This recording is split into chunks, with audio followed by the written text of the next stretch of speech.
ദൈവത്തിന് സ്തുതി. പ്രഭാത കിരണത്തിലേക്ക് സ്നേഹവന്ദനം. ഭാഗം 1901. ഇന്ന് മാർച്ച് മാസം 15-ാം തീയതി, 74-ാമത്തെ ദിവസത്തിലെത്തി.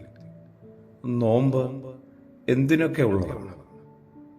നോമ്പ് എന്തിനൊക്കെ ഉള്ളതാണെങ്കിലും അതിനകത്ത് ആവശ്യത്തിന് സമൃദ്ധമായി അനുതാപം ഉണ്ടാവണ്ടേ? സ്നാപയോഹന്നാൻ ബന്ധനസ്ഥനായിരുന്നു. യേശു ദൈവത്തിന്റെ സുവിശേഷം പ്രസംഗിച്ചുകൊണ്ട് ഗലീലയിലേക്ക് വന്നു. യേശു പറയുകയാണ്, വിശുദ്ധനായ മർക്കോസിന്റെ സുവിശേഷം ആദ്യ അധ്യായത്തില് അതൊന്നും കൂടെ നമ്മളൊന്ന് വായിച്ചെടുക്കേണ്ടതാണ്. സമയം പൂർത്തിയാവുക, ദൈവരാജ്യം സമീപിച്ചിരിക്കുന്നു. അനുദപിച്ച് സുവിശേഷത്തിൽ വിശ്വസിക്കുക. നോമ്പാചരണത്തിന്റെ ഒരു അവശ്യ ഘടകമാണ് അനുതാപം. ചെയ്തുപോയ തെറ്റിനെക്കുറിച്ചുള്ള അവബോധമാണ് അത്. അങ്ങനെ ആ അവബോധത്തിലേക്കാണ് അനുതാപം നയിക്കുന്നത്. 40 ദിവസം ദീർഘിച്ച മരുഭൂമിയിലെ ഉപവാസത്തിന് ശേഷം സ്വന്തം നാടായ ഗലീലയിലേക്ക് തിരിച്ചു വന്ന യേശു പ്രഘോഷിച്ച സന്ദേശമാണ് സുവിശേഷകനായ മർക്കോസ് 4 വാക്കുകളിലായി ചുരുക്കി പറയുന്നത്.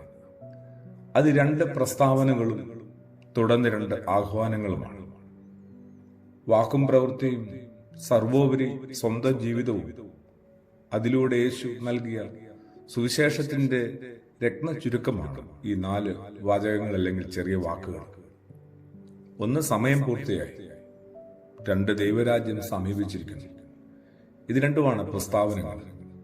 തുടർന്നുള്ള 2 ആഹ്വാനങ്ങളോ അനുദപിക്കുക, പിന്നീട് സുവിശേഷത്തിൽ വിശ്വസിക്കുക. നൂറ്റാണ്ടുകളായി ഇസ്രായേൽ ജനം കാത്തിരുന്ന രക്ഷയുടെ സമയം പൂർത്തിയായത്. ദൈവരാജ്യം ഇതാ വാതിക്കൽ എത്തി നിൽക്കുന്നുവെന്ന്. ഇതാണ് പ്രസ്താവനകൾ. ദൈവം തന്റെ ഹിതം ഭൂമിയിൽ നടപ്പിലാക്കുന്ന അവസ്ഥയെ ദൈവരാജ്യം അഥവാ ദൈവഭരണമെന്ന് വിശേഷിപ്പിക്കുന്നു. ഈ ദൈവരാജ്യാനുഭവം സ്വന്തമാക്കണമെങ്കിൽ 2 കാര്യങ്ങൾ ആവശ്യമാണ്. 1, അനുദപിക്കണം. 2, സുവിശേഷത്തിൽ വിശ്വസിക്കണം. ക്രിസ്തുയേശുവിനെ ദൈവപുത്രനും രക്ഷകനുമായി സ്വീകരിച്ച് ഏറ്റുപറയുന്നതാണ് വിശ്വാസം എന്ന് പറയുന്നത്. അതിന് ഏറ്റവും ആവശ്യം വേണ്ട മനോഭാവമാണ് അനുതാപം. യോഹന്നാൻ സ്നാപകൻ വരെയുള്ള എല്ലാ പ്രവാചകന്മാരും ആഹ്വാനം ചെയ്തതും ഈ അനുതാപത്തിനായിട്ടാണ്.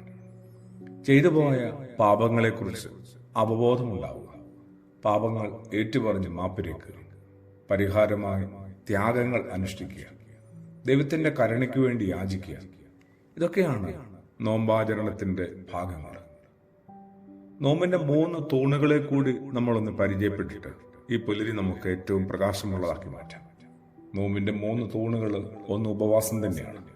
2, പ്രാർത്ഥനയാണ്. 3, ധർമ്മദാനമാണ്. ഈ 3 നമുക്ക് ആവശ്യമാണ്. ഉപവാസവും പ്രാർത്ഥനയും സഹജീവികളോടുള്ള അനുകമ്പയും കരുണയും, അതായത് ധർമ്മദാനവും പ്രാർത്ഥനയോടുകൂടി. ആമേൻ.